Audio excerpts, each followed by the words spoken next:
We live in a world where seeing is not believing.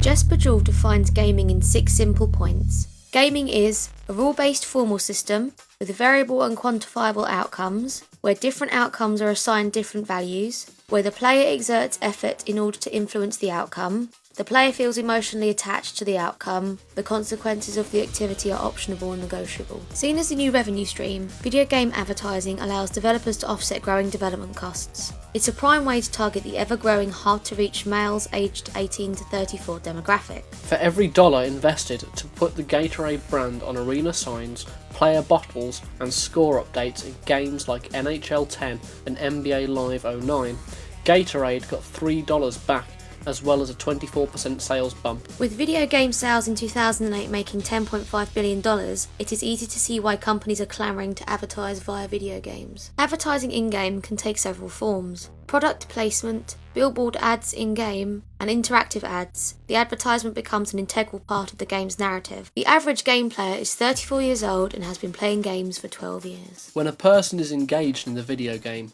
there is no channel surfing, and the game is paused only for necessity. This is a terrific way for real-world advertisers and sponsors to develop incremental affinity for their brands. Advertising is aimed at us during our downtime. Whether it be watching TV or playing video games, we are in a relaxed state and therefore more receptive to advertising.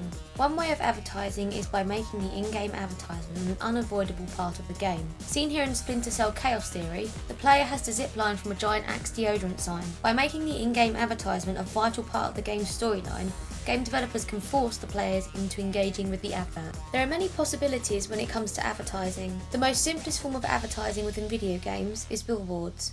An interesting and somewhat groundbreaking example of this is the Obama '08 campaign. The campaign purchased advertisements in 10 game titles. Burnout Paradise, shown here, was one of those 10 titles. This predicts a particular possibility that in the future, political campaigns could rely more and more on video game advertising. The Obama '08 campaign also used social media along with the in-game adverts to create the first political campaign of this kind. The boundaries between the real world and the imaginary realm of electronic play have already begun to blur. Today's sport video games look more and more like poorly lit TV broadcasts. For an advertiser, of course, video games offer a particularly unique position. With the advert of a more ubiquitous and robust online content delivery system, advertising locations within games are able to change and respond to whatever media the buyer might wish to present. Seen here in International Cricket 2010, each cricket venue the player can play a match in has a system to ease the change of content from the side banners, grass logos and wickets. Advertising campaign changes, no problem. Simply push the new content to the player's console via the transparent game update. This broadcast is presented in 3D by Doritos, who are taking the game to a whole new dimension. In October 2010, Doritos and EA Sports created Madden 11 in Doritos 3D. By entering a code from a bag of Doritos, players could download an update to play the game in 3D, as long as they provided the red cyan glasses. Madden 11, before Doritos 3D, already featured several brands, including Doritos, quite heavily. Through our work with EA Sports, we are committed to finding ways to elevate the gaming experience and give fans control over their biggest and best gaming moments. This demonstrates how companies are constantly finding new and innovative ways to advertise within video games.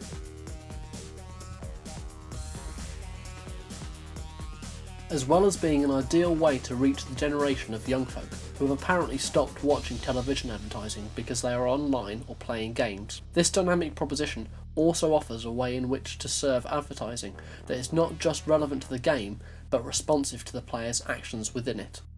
By making advertising part of the game narrative, advertisements within games become an unavoidable part of the game player's leisure time.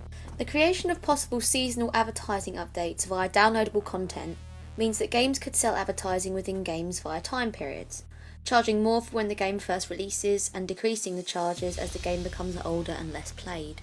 A seasonal advertising slot system could allow bigger companies to hop from game to game, making sure that their in-game advertisements reach the biggest audience possible. It is projected that by 2013, $1.19 billion will be spent on advertising within video games.